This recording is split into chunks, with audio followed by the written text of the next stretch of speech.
দেশের সবচেয়ে বড় ঈদ উল ফিতরের জামাতের জন্য প্রস্তুত কিশোরগঞ্জের ঐতিহাসিক শোলাকিয়া ঈদগাহ ময়দান। এবার ১৫৮তম ঈদ জামাত অনুষ্ঠিত হবে এখানে। মুসল্লিদের জন্য এবছর ৫ স্তরের নিরাপত্তা দেবে আইনশৃঙ্খলা রক্ষাকারী বাহিনী। এরই মধ্যে শেষ হয়েছে সব ধরনের প্রস্তুতি। মুসল্লিদের নির্বিঘ্নে ঈদের জামাত আদায়ের সুবিধার্থে পরিচ্ছন্ন করা হয়েছে মাঠ, সারির দাগ কাটা হয়েছে, সীমানা প্রাচীর সহ মাঠের ভেতরের গাছগুলোকে রং করা হয়েছে, মিম্বরের চারপাশে আলোকসজ্জার ব্যবস্থা করা হয়েছে।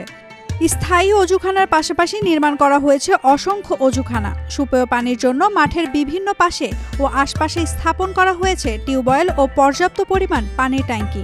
মুসল্লিদের জরুরি প্রয়োজন সারতে রাখা হয়েছে পর্যাপ্ত অস্থায়ী শৌচাগারের ব্যবস্থা। মুসল্লিদের স্বাগত জানানোর জন্য নির্মাণ করা হয়েছে বেশ কয়েকটি তোরণ। এই ঈদগাহ ময়দানে সকাল 10টায় শুরু হবে ঈদের জামাত। রেওয়াজ অনুযায়ী জামাত শুরুর আগে মুসল্লিদের সংকেত দিতে শটগানের 6টি ফাঁকা গুলি ছোড়া হয়। 3টি জামাত শুরুর 5 মিনিট আগে, 2টি 3 মিনিট আগে এবং শেষটি জামাত শুরুর 1 মিনিট আগে ছোড়া হয়। এই জামাতটি হচ্ছে এই উপমহাদেশের প্রাচীনতম ঈদ জামাত।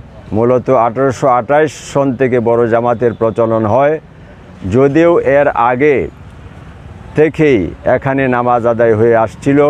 এই ঈদগাহ ময়দানের বিপুল পরিমাণ জায়গা যিনি ওয়াকফ করেছেন দেওয়ান আয়েশা খাতুনের সন্তান দেওয়ান মান্নান দাদ খান। আমরা ওনাদেরকে স্মরণ করি। এই মাঠে যারা আগে ইমামের দায়িত্ব পালন করেছিলেন, মুসল্লি ছিলেন, আল্লাহ তাআলা সবাইকে যাতে মাফ করেন। লাইনের ফাঁকে ফাঁকে পরিকল্পিত কিছু গাছ লাগানো দরকার, যে গাছগুলো ছায়া দিবে, তবে মুসল্লিরা ইমামকে দেখতে যেন কষ্ট না হয় এরকম গাছ লাগবে। ঈদগাহ মাঠ বাংলাদেশের একটি প্রসিদ্ধ ঐতিহ্যবাহী মাঠ। এই মাঠ নিয়ে সারা বাংলাদেশ কিশোরগঞ্জের গৌরব ইতিহাস ঐতিহ্য জড়িত। এটাকে নিয়ে যদি সরকার প্রশাসন আরও চমৎকার কিছু উদ্যোগ গ্রহণ করে সৌন্দর্য বর্ধনের জন্য, তাহলে কিশোরগঞ্জের ইতিহাস ঐতিহ্য এটা আরও বর্ধিত হবে। আফ্রিকা মোজাম্বিক প্রবাসী, মোজাম্বিক থেকে ঈদের আগে বাংলাদেশে আসলাম। টিভিতে দেখছি, ফেসবুকে দেখছি, শোলাকিয়াতে অনেক ঈদের নামাজ, অনেক বড় ঈদের নামাজ হয়। জীবনে কোনোদিন আসি নাই, প্রথমবার আসলাম। এবার শোলাকিয়া ঈদগাহ ময়দানের চারিদিকের নিরাপত্তায় CC camera, drone, watch tower স্থাপন ও বিভিন্ন আইন শৃঙ্খলা বাহিনী মোতায়েন সহ সব মিলিয়ে 5 স্তরের নিরাপত্তা ব্যবস্থা বলবৎ থাকবে। পাশাপাশি শোলাকিয়া ঈদের জামাতকে কেন্দ্র করে পুরো কিশোরগঞ্জ শহর জুড়ে নিরাপত্তা পরিকল্পনা গ্রহণ করা হয়েছে। আমাদের নিরাপত্তার বিষয়ে আমি যেটা বলি, আমাদের নিশ্চিত নিরাপত্তা ব্যবস্থা বিরাজমান। এখানে আমরা কয়েকটা স্তর আমাদের নিরাপত্তা। শুরুতে আমাদের বিভিন্ন জায়গায় চেকপোস্ট আছে, পিকেট আছে, গেট পোস্ট আছে। এছাড়া আপনারা দেখেছেন ওয়াচ টাওয়ার আছে।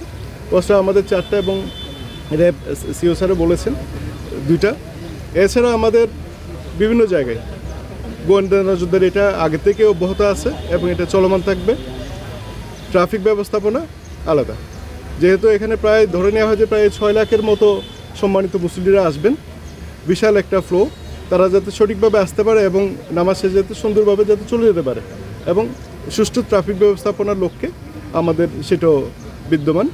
আমরা যদি বলে থাকি প্রায় আমাদের অ্যাভারেজে প্রায় 1100 মতো আমাদের ফোর্স বিভিন্ন জায়গায় ডেপ্লয়েড থাকবে সেটা। আর সেক্ষেত্রে আপনার পোশাকই থাকবে, সাদা পোশাকে থাকবে এবং ট্রাফিক ডিউটিতে থাকবে। ট্রাফিকের আরেকটা বিষয় আপনারা সবসময় জানেন এবং সবসময় এটা প্রচলিত আছে, আমাদের এদিকে গাইটাল বাস স্ট্যান্ডের ওই দিক থেকে কিন্তু কোনো বাস বা বড় গাড়ি তার আসবে না। এবং সবসময় এই যে আপনার পুরান থানার পরে এদিক থেকে টোটালি গাড়ি বন্ধ হয়ে যায়। এদিকে আছে কুমুদ্দিন স্কুল গাছবাজারের পরে, আবার এদিকে সাহেববাড়ি, এদিকে আছে আপনার বনানী মোড়। এই তো এখানে সম্মানিত মুসলিম সবসময় হেঁটে আসেন, সেটাই আসবে। আমরা সুষ্ঠু ট্রাফিক ব্যবস্থার স্বার্থে এবং ওনাদের সুবিধার্থে সেটা সবসময় করা হয়ে থাকে। আর যে আমাদের গেটগুলো আছে, গেট 3টে ওপেন থাকে, বাকি গেটগুলো বন্ধ থাকে আপনার। আর যেটা বিভিন্ন পয়েন্ট যেগুলো আছে, এই যে পকেটগুলো, সেটাও বন্ধ থাকবে। এছাড়া এবার কিন্তু আমরা রুপটপ দিচ্ছি বিভিন্ন জায়গায়, ছাদে আমরা যেখানে মনে করছি সেখানে আমাদের স্পেশাল রুপটপ থাকবে। এদিকে এই ঈদগাহ ময়দানে জায়নামাজ এবং মোবাইল ছাড়া কোনো কিছু নিয়ে মাঠে প্রবেশ না করার জন্য মুসল্লিদের উৎসাহিত করছে প্রশাসন। অপরদিকে মুসল্লিদের যাতায়াতের জন্য ঈদের দিন সকাল 8টায় কিশোরগঞ্জ ভৈরব এবং কিশোরগঞ্জ ময়মনসিংহ রুটে শোলাকিয়া স্পেশাল নামে 2টি ট্রেন চলাচল করবে। মুসল্লিরা শান্তিপূর্ণ পরিবেশে নামাজ পড়ে নির্বিঘ্নে বাড়ি ফিরতে পারবেন বলে আশা করছে প্রশাসন। ঐতিহাসিক শোলাকিয়া ঈদগাহে ঈদুল ফিতরের 198তম জামাত অনুষ্ঠিত হতে যাচ্ছে। প্রতি বছরের ন্যায় এবছরও সকাল 10টায় আমাদের এই শোলাকিয়ার এই প্রাঙ্গণে ঈদ জামাতটি অনুষ্ঠিত হবে এবং এবার ইমাম হিসাবে মুফতি আবুল খায়ের মোহাম্মদ সাইফুল্লাহ খতিব বড় বাজার জামে মসজিদকে নিয়োগ দেওয়া হয়েছে এবং বিকল্প ইমাম হিসাবে আমাদের এখানে আছেন জোবায়ের ইবনে আব্দুল হাই প্রভাষক হজরতনগর AU কামিল মাদ্রাসা। আপনারা জানেন যে এই উপলক্ষে সারা দেশ থেকে দেশ বিদেশ থেকে প্রচুর ধর্মপ্রাণ মুসলমান এখানে আসবেন ঈদের জামাতটা আদায় করতে। জানেন যে আইন শৃঙ্খলা রক্ষার জন্য বাংলাদেশ পুলিশ তো সার্বক্ষণিক ডিউটি পালন করবেন, তার সাথে র্যাব, বিজিবি, সেনাবাহিনী, আনসার ডিউটি করবে বিভিন্ন পয়েন্টগুলোতে এবং ম্যাজিস্ট্রেরিয়াল এবং অন্যান্য আইন শৃঙ্খলা পরিস্থিতি নিয়ন্ত্রণের জন্য আমাদের কিন্তু বিজ্ঞ নির্বাহী ম্যাজিস্ট্রেট নিয়োগ দেওয়া হয়েছে, যারা বিভিন্ন পয়েন্টে থেকে আইন শৃঙ্খলা নিয়ন্ত্রণে আইন শৃঙ্খলা বাহিনীকে সার্বিক সহযোগিতা প্রদান করবে। ঈদ উপলক্ষে বাংলাদেশ রেলওয়ে 2টি স্পেশাল ট্রেনের ব্যবস্থা করেছে, যার একটি ঈদের দিন সকালবেলায় 5:45-এ ময়মনসিংহ থেকে কিশোরগঞ্জ আসবে, আরেকটি সকাল 6টায় ভৈরব থেকে কিশোরগঞ্জের উদ্দেশ্যে যাত্রা করবে এবং ঈদ জামাত শেষে এই ট্রেন দুটি 12টার সময় নির্দিষ্ট গন্তব্যস্থলে যাত্রীদেরকে নিয়ে যাবে। এবং আপনারা জানেন যে বিপুল সংখ্যক মুসল্লি যেহেতু এখানে উপস্থিত হবেন, তাদের সুপেয় পানির ব্যবস্থা, ওয়াশরুমের জন্য আমরা জনস্বাস্থ্য প্রকৌশল এবং পৌরসভার সহায়তায় প্রয়োজনীয় ব্যবস্থা গ্রহণ করেছি। পুকুর, টয়লেট, ওয়াশ ব্লক এগুলো ক্লিন করা হয়েছে, বিভিন্ন পয়েন্টে খাওয়ার পানির জন্য ব্যবস্থা করা হয়েছে এবং আপনারা জানেন যে যারা নামাজ পড়বেন মুসল্লিরা যারা কাতারে দাঁড়াতে পারেন, কাতার যাতে নষ্ট না হয়, ভেঙে না যায়, এজন্য কাতারে কিন্তু লাইন কাটা হয়েছে এবং চুন দিয়ে রেডি করা হয়েছে যাতে নির্দিষ্ট সময় মুসল্লিরা এসে স্ব জায়গায় আসন গ্রহণ করতে।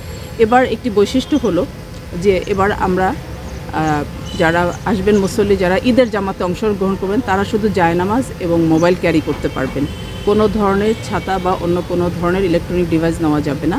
জনশ্রুতি আছে মোগল আমলে এখানকার পরগনার রাজস্ব আদায়ের পরিমাণ ছিল 100 লাখ টাকা, মানে 1 কোটি টাকা। কালের বিবর্তনে 100 লাখ থেকে বর্তমান শোলাকিয়া হয়েছে। অন্য আরেকটি বিবরণে রয়েছে 1828 সালে শোলাকিয়া ঈদগাহে 100 লাখ মুসল্লি একসঙ্গে ঈদের নামাজ আদায় করেন। সেই থেকে এই মাঠের নাম হয় সোয়ালাখিয়া, যা এখন শোলাকিয়া নামে পরিচিত। নাওমিনা স্টেন, ডেইলি সান।